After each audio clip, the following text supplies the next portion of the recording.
Hey, it's Alex Radical from Board & Co., and today we are covering Kingdom Rush Elemental Uprising, and this is going to be a standalone game in the Kingdom Rush universe. This is by Lucky Duck Games, currently on GameFound. This is not on Kickstarter, it's on GameFound, links down below as always. Speaking of which, I have a review that went up Tuesday, as well as this gameplay over on Quackleb's channel of the two of us.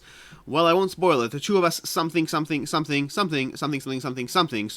links to both of those down below. And Kingdom Rush. What is this game if you don't already know?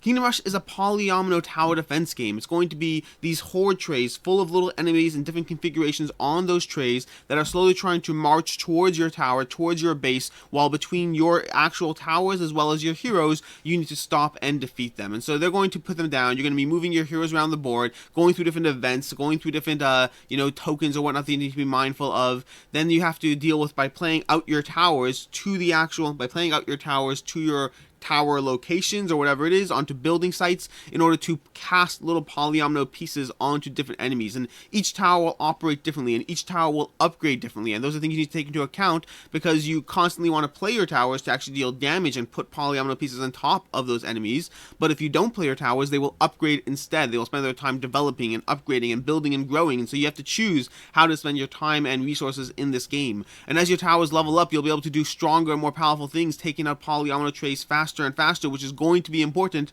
because the polyomino trays will slowly be marching towards you, making your life harder and harder as the game progresses. Rinse and repeat until you figure out the end game or whatnot, and every game is going to have slightly different scenarios, slightly different things that mix things up, events that will happen along the way, all that stuff, and you need to survive, which is not that hard, or it is that hard, depending on which scenario you're playing and who you are.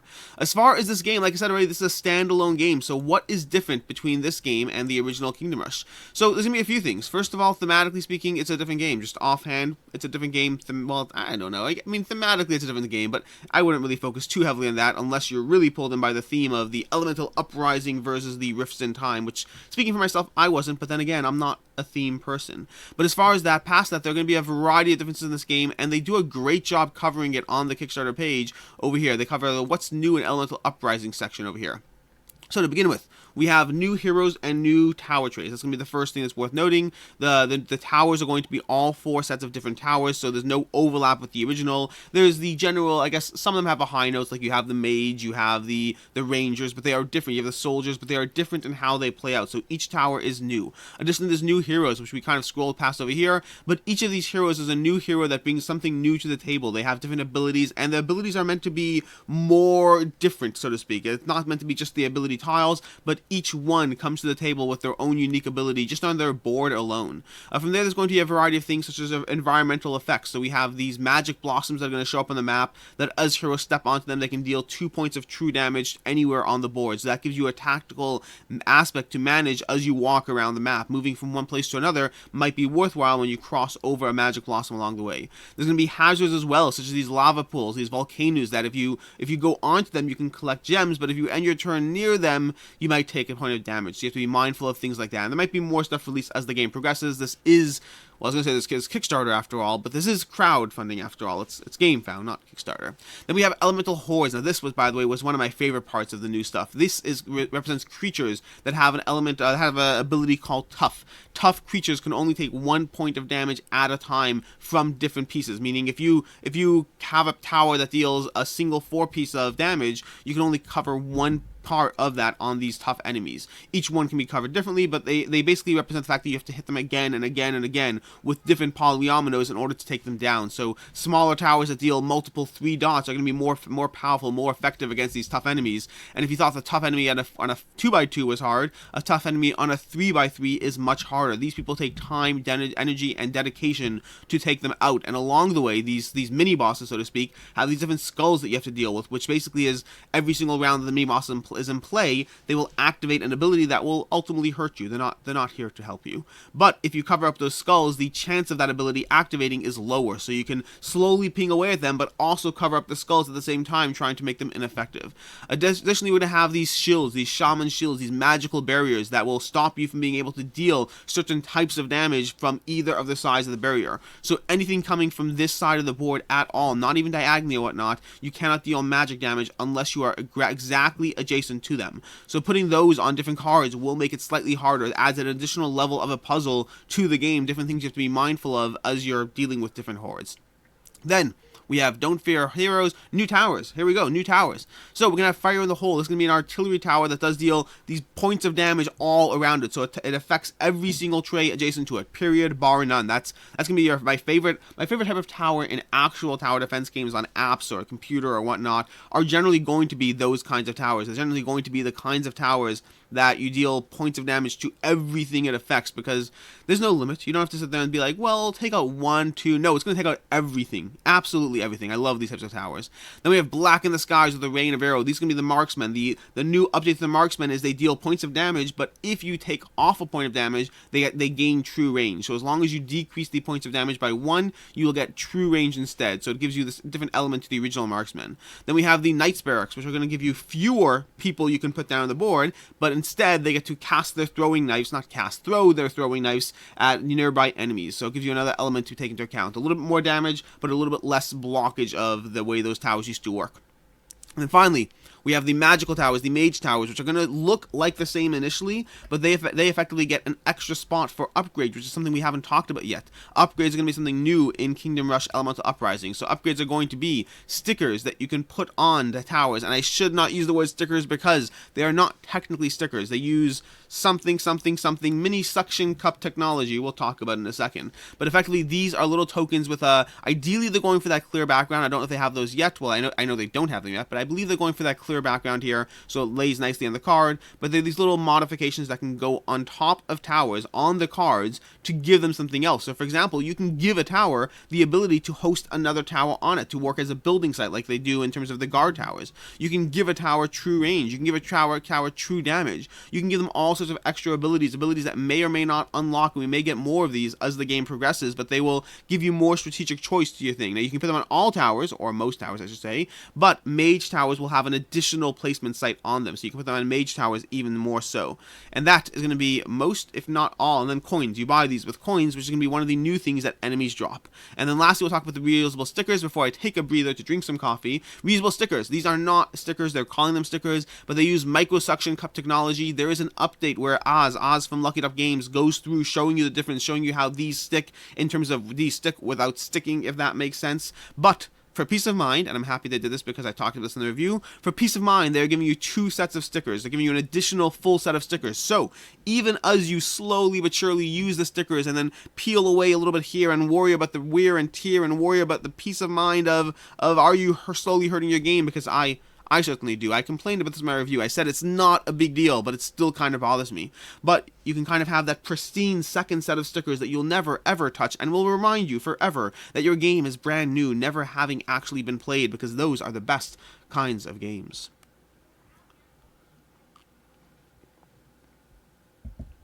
Sometimes I think I'm a little bit mad. Okay, so that is basically going to be the game. Cooperative. They have cooperative mode. They have campaign and replayable scenarios. They have custom solo mode, which is going to be, I don't know, because I've never really played Kingdom Rush solo. But that's not true. I play Kingdom Rush solo a lot. Most of my plays of Kingdom Rush are solo, but I play two-handed solo. I've never played single hero solo, so I can't comment on that at all. Never, actually, at all. Never. I just was never tempted. I prefer the interplay between heroes. It's just more fun for me. So, that is going to be the main aspects of this game. Anything else interesting to cover? Let's see. No, I guess let's go straight to the should you back it, all that stuff, the financial kind of stuff. So, what do we have? We have the base game over here. We have the Kingdom Rush Elemental Uprising. We have the stretch goals of this, the that, and we also have access to everything from Rift in Time, or seemingly everything. I think everything. I'll say everything. So, we're going to have the Deluxe Edition Pledge, which is going to give you the base game, the More Than Shadows expansion, as well as the Deluxe Upgrade. That's going to be the $74 pledge, which is going to be roughly akin to the original Kickstarter. If you go look at the $79 pledge, it's going to be roughly equivalent to what that $79 pledge is. Then the equivalent over here is $59 for the base pledge, which is the Rift in Time game plus the Spider Goddess expansion and all the stretch goals that came with it. Similarly over here, that's going to be $59 over here as well. Was it $59 here? Yeah, $59 and $59. Same idea. It's giving you the More Than Shadows expansion. The More Than Shadows expansion is the collection of all the things we slowly unlock throughout the course of this campaign. So again, we're kind of hitting the same notes so far. From there, we don't have a lot more coming in terms of the Kingdom Rush Elemental Uprising stuff, because the campaign still has plenty of time to go. We have, how much time do we have? We have 20 days left. That is plenty of time for surprises and extras and things that will totally not be optional buys, because optional buys never show up in Kickstarter. Of course, optional buys will of course show up throughout the campaign. But from there we have the Rift in Time stuff. So the Rift in Time stuff, as a heads up, is all going to be slightly more expensive than the original Kickstarter, which for some is going to be, why? That's not fair. Make it the same price. And for others, it's going to be, of course that's fair. That's how it works. We bought it and supported them before, and now you get things after, and so exactly. That's how I feel too. So no, ultimately, I mean, I am always ambivalent. When people get things at the same exact price, I feel like, well, that's good for you. I've had it for the past year, so I win too. And when people pay a little bit more for it, I am sympathetic to that as well. I understand why a Kickstarter project from the creator stance needs to sit there and say, well, we're going to charge more on subsequent Kickstarters because that is how we incentivize people to buy it now instead of just waiting and getting it in the round two. So I understand all sides of the argument. Ultimately, all the stuff is going to be a little more expensive. Buy or don't buy accordingly. So what do we have here? We have $149 for the all-in, but it's sort of a little bit different than the all-in. The all-in in Kingdom Rush Elemental Uprising, the Rift in Time, I mean to say, is going to be $129 for that. Let's see if we can find it down here somewhere. Maybe if we can get it quickly. Here we go. There we go. King Pledge and something majiggy. All stretch goals, all in. So we have the Dragon Chest all-in-one pledge for $129 compared to $149 here, but it's slightly different because on the one hand, this one includes the Emperor Chest Rift in Time storage solution, which we'll click on shortly, but let's click on it now. It's fun and pretty. This is going to be the Game Trays developed Rift in, I think this is Game Trays developed. I know that, yeah, Game Trays design storage. So the storage trays I know are Game Trays. I don't know if the box is Game Trays, but either way, this is going to be a giant box with all the Game Tray stuff, and the benefit of it is it lets you pull everything out, or most things out, from a sideways stance. So you can pull out the bosses and heroes from a sideways stance in the box without having to worry about having to get access to everything. And then the towers and tile trays, those will come out at once because you usually need those more often. And so it's going to give you a giant box along with the upgraded new Game Trays Deluxe trays. So the original Rift in Time had deluxe stuff. The deluxe stuff were not deluxe enough, or could have been better, improved, or whatever, and so they had Game Trays develop this. This is a good time to mention that if you backed the original Rift in Time, you should have a $15 credit over on GameFound. If you do not, for some reason, reach out to Lucky Duck customer service in some way. Now I'm sending people to Lucky Duck customer service, but whatever. Reach out to Lucky Duck customer service in some way if you do not see the $15 credit towards buying whatever kind of stuff you want. And this is going to be that. This is going to be the new deluxe upgrades plus a big box storage solution that is a better big box, a more accessible big box than the original. And I can tell you from having Kingdom Rush that pulling things out sideways, that's going to make me get this to the table more often. And so that Kingdom Rush all-in is giving you that, so that's why it's $20 more, but also you're not getting the deluxe, the Rift and the deluxe towers over here. You're not getting those three, here we go, the Rift and Tower, the 3D towers. You're not getting the 3D towers over here, so you're getting one thing, you're losing one thing, and you're paying $20 more. So factor that in accordingly. From there we have the base game, and unless I'm missing something, this is the base game without stretch goals for $59, in which my courtesy to you customer service thing is Kingdom Rush Online's like $45 with free shipping if you get to $100. I've only checked the one store. I usually use Miniature Market on the stuff over here. So $45 versus $59. I recommend myself that you go ahead and get that retail base game elsewhere if you are in a rush for some Kingdom Rush goodness. Rush for some rush. Sir Gerald Lightspeaker, 19. These are going to be both $19 instead of the original 15. And then the Spider Glass expansion was just $39. I don't believe this was available independently in the original Kingdom Rush, so you can't exactly price compare that. But let's see. Maybe we can. I didn't look at it carefully. We have, nope, it's not immediately comparable. You'd have to basically look at the $74, the $59 pledge included it by default, and now it's $39 all alone. Again, designed to make those original backers feel good for themselves about how they helped, get stuff and got rewarded along the way.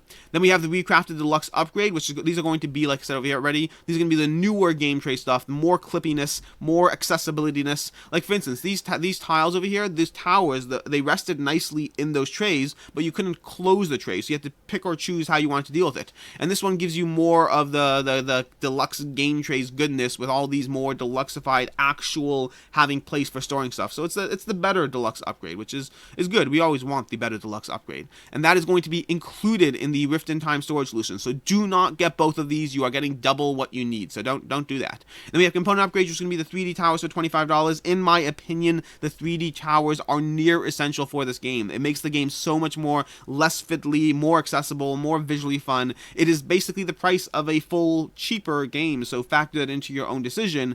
But I would get the 3D towers. Speaking for myself, I would get the 3D towers before getting Vesnin and Sir Gerald Lightspeaker, just to give you a comparable example. I'd rather the better gameplay along the whole way than the additional content that I may never get to. I've played a lot of Kingdom Rush. Between Elemental Uprising and base Kingdom Rush, I have like 20 plays of this under my belt, and yet I still haven't bothered touching any of the real expansion stuff. I haven't touched the Spider-God expansion or Vesnas or Sir Gerald Lightspeaker. The base game gives you plenty of stuff to touch upon, and I'd rather have a better experience the whole way through than anything else. The 3D token upgrades, these are nice. For $5 I'd probably get them, but honestly, they don't improve my experience that much. They're just nice. And then the soldier miniatures for Rift in Time, $5. These I would get. It's not that they're essential. The soldier miniatures, the soldier meeples they have are totally just fine, but these are adorable. They're absolutely adorable. For $5, I want these and these. And, well, this, again, I'd get it because it's $5, but this is my least important.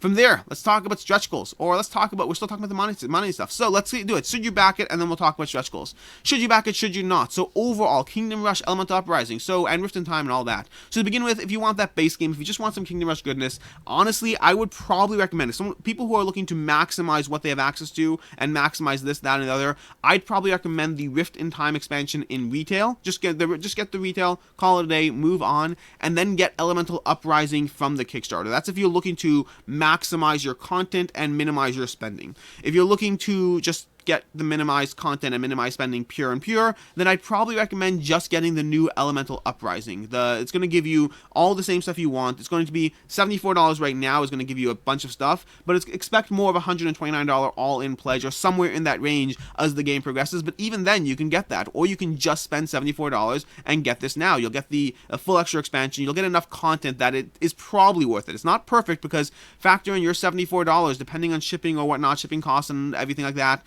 You're looking at anywhere between probably I'd say between $90 to $110, depending on where you're from. It could be significantly higher than $110, depending on how much you have to pay for international shipping.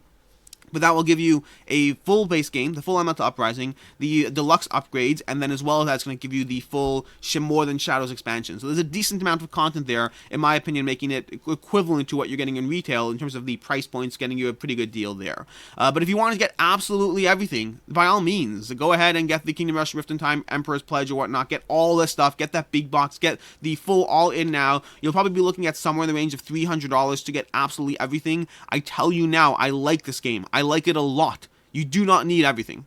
By all means, get it if you want, but you certainly don't need it. The amount of content you have, it will take me a long time to get through the content I have access to, and I'm totally fine me playing it. I enjoy the tactical puzzle of Kingdom Rush. I sit there and I just min-max my way towards, well, if I'm going to put this here and I'm going to put this there, and those tower trays will advance, and I'll kill them, and I'll upgrade, and I'll level up, and then the scenarios provide different interesting puzzles, different ways to mix things up, so it's not just a different configuration every single time. I enjoy Kingdom Rush. Really, I do. I think I gave it an 8 out of 10 for Elemental Uprising.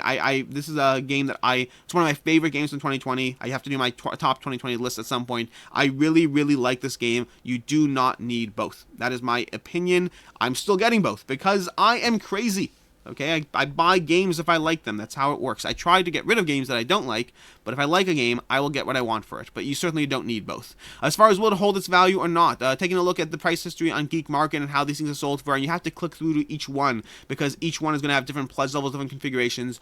Overall, across the board, comparing the prices to the original Kickstarter, you will mostly seem to hold your value. What I mean by that is, for the most part, it is rare that I saw people selling it for a drastic amount more. I would say most people are able to recover their pledge plus shipping, and there certainly are people who sold it for less. So overall, this falls into the you'll hold its value-ish. You might lose $10-15 on shipping, somewhere in that range. People seem to want the game, but not so much that it's selling for an extra $50, at least not on a regular basis. Here and there, yes. On a regular basis, no. So take that into account. Overall, it falls into the category of being a good back, not an amazing back or anything like that.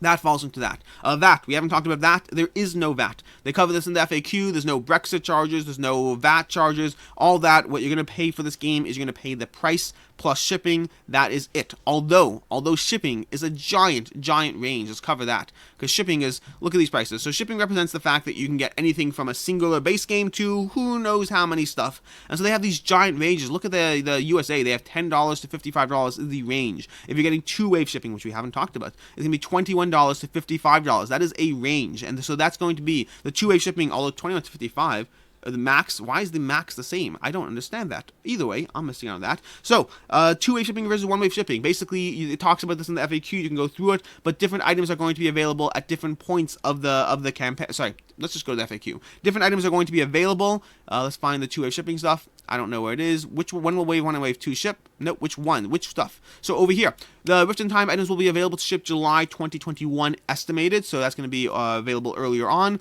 The items compatible with both games are going to be July 2021 estimated. And then all Elemental Uprising will be March 22 estimated. Okay, so that's going to be different things available at different points. Obviously, that's because one of them just require manufacturing. The other one requires playtest and develop and manufacturing. So factor that in to whether you want 1-wave, 2-wave. Again, going back to my original suggestion, if you just want to have access to both, get the original Kingdom Rush retail, $45. You'll have it all now. You don't have to worry about tons of extra shipping, this, that, whatever it is, and you can get the rest of the stuff you want. You can even piecemeal it out. I did price it out. If you look at that all-in pledge versus getting them separately and then getting it retail, you do pay a little bit more, but not much more. So you might be able to do it that way too, even if you want absolutely everything, but you still want to play Kingdom Rush today. And lastly, let's just cover stretch goals before we call it a day, because stretch goals are fun. So, I mean, this is GameFound. GameFound, I love the way they do stretch goals. They have this over here. You can click through to here. The next stretch goal to unlock is 285,000. Now, keep in mind, this is only the second GameFound campaign ever, which means this is the first GameFound campaign ever to have monetary unlocks. ISS Vanguard had daily unlocks. This gives you monetary unlocks, slightly different things. You can click through to each one. You can click through the next stretch goal, the next stretch goal, the next stretch goal. You can see all that stuff, but let's go ahead and scroll down to the actual stretch goals, because currently, if I can find it all, we have Quest 1 and Quest 2. Quest 1 has been fully unlocked so far. It's all Lucky Duck exclusive. This is going to go into that Shadows, More Than Shadows expansion, and it's giving you that Phoenix character, or Phoenix Uprising. You know, we got player boards, we have tokens, we have all this stuff over here. Then we have Elemental Discovery, which is going to be the newest thingy, the base game quest, the Royal Botanist. It's going to give you more stuff, and that's going to keep going. Again, keep in mind, you can take a look at the Spider Gods expansion from the original Kickstarter if you want to get some sort of idea of how everything plays out. And that's basically going to be a wrap for most of the stuff here. We have all the tokens, all the upgrades, all the components. Overall, in summary, Kingdom Rush Elemental Uprising is a solid standalone game that I enjoy both the original and the new one in different ways. My favorite part of the new one is going to be the replacement of portals with events, which I didn't talk about yet, but that's absolutely my favorite part. Past that, I like the towers, I like the new characters, I like the new sequence. The way you lose the game this time usually involves all the hordes rushing towards your kingdom in that final move, so you can't just semi-survive, you have to take them all out, which is more thematic for me, which I am a mechanics over theme person, but I still do appreciate the giant hordes of characters rushing towards your death. That's going to be everything. Until next time, I'm Alex Radcliffe from Board Game Co. Hope you found this useful, and as always, have a good one.